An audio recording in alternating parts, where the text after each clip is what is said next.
माँ की आखिरी चिट्ठी। एक दर्द भरी कहानी। रात के 11 बज चुके थे। बाहर हल्की ठंड थी और शहर की सड़कों पर सन्नाटा छाया हुआ था, लेकिन आरव के कमरे में बेचैनी का तूफान चल रहा था। वह बार बार अरवाली खोलता, फिर बंद करता, जैसे कुछ ढूंढ रहा हो, या शायद खुद को ही। आज उसे अस्पताल से फोन आया था। आपकी माँ की हालत अचानक बिगड़ गई है। तुरंत पहुँचे, लेकिन वह नहीं जा पाया। उसे एक मीटिंग अटेंड करनी थी, एक प्रोजेक्ट सबमिट करना था, और यह सब करते करते अस्पताल पहुंचना देर हो गया। जब तक वह पहुंचा, माँ जा चुकी थी। डॉक्टर ने बस इतना कहा, उन्होंने जाते जाते आपके लिए कुछ छोड़ा है, और एक पुरानी हल्की सी पीली पड़ी लिफाफा उसकी हथेली में थमा दिया। आरव ने कांपते हाथों से लिफाफा खोला। अंदर थी माँ की आखिरी चिट्ठी। मेरे लाल आरव, जब तुम ये चिट्ठी पढ़ रहे होगे, शायद मैं तुम्हारे पास ना रहूं, मगर माँ कहीं जाती नहीं। वो बस कमरे के कोनों, यादों की खुशबू और तुम्हारी आवाज़ के साथ जीती रहती है। आरव की सांस अटक गई। उसका दिल जैसे सीने में जकड़ गया।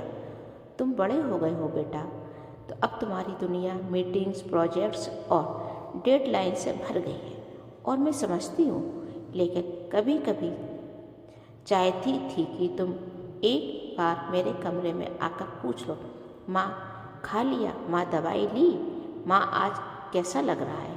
आरव की आंखों से आंसू टपकने लगे। वह याद करने लगा कितनी बार उसने माँ के फ़ोन को लेटर कॉल करूँगा कहकर काट दिया था। कितनी बार वह महीने महीने घर नहीं आए, यह कहकर कि वह बहुत काम है माँ। चिट्ठी का दूसरा पन्ना। आरव, मुझे तुमसे कोई शिकायत नहीं है। जिस बेटे को मैंने अपने हाथों से कंगन बेचकर पढ़ाया, उसी में तंग दस्त या मजबूर देखना नहीं चाहती थी। तुम्हारा सफल होना ही मेरी सबसे बड़ी खुशी थी। बस काश तुम कभी कभी मेरे लिए वक्त निकाल लेते। माँ को ज़्यादा कुछ नहीं चाहिए था, बस 5 मिनट का साथ। आज सुबह अचानक सांस रुकने लगी तो नर्स ने कहा, क्या आखिरी इच्छा है? तो मैंने कहा, हाँ बेटा, आ जाए फिर एक बार, पर तुम नहीं आए बेटा।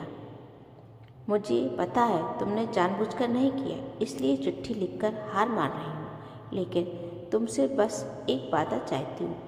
अब अपने जीवन में किसी को अकेला मत छोड़ना। कभी किसी को इतना मत समझना कि इंसान छोटा पड़ जाए। आखिरी पंक्तियाँ।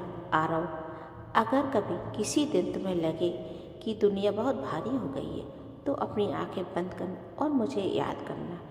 मैं वहीं मिलूंगी जहाँ तुमने मुझे छोड़ा था, दरवाजे पर बैठी तुम्हारे आने का इंतजार करती हुई। खुश रहना बेटा, तुम पर हमेशा गर्व रहेगा। तुम्हारी माँ। चिट्ठी यहाँ खत्म हो गई, लेकिन आरव का जीवन नहीं।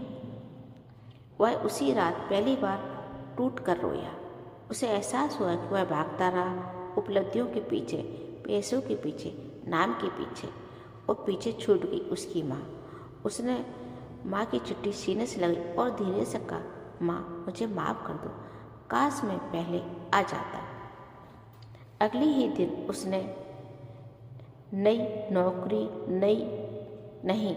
नया जीवन शुरू किया। वह हर हफ्ते अनाथालय जाता, बुजुर्गों के घर जाता जो अकेले थे, उनके साथ बैठता, क्योंकि उसकी माँ ने आखिरी पाठ यही सिखाया था, प्यार जितना बांटोगे उतना बढ़ेगा, लेकिन समय वो कभी लौटा नहीं करता। इसलिए अपनों को जितना प्यार दे सको, तो कम से कम अपने माँ बाप से एक बार दिन में बात जरूर किया करो, चाहे जितनी भी बिजी क्यों ना हो। उन्हें कुछ भी नहीं चाहिए, बस अपनों का प्यार।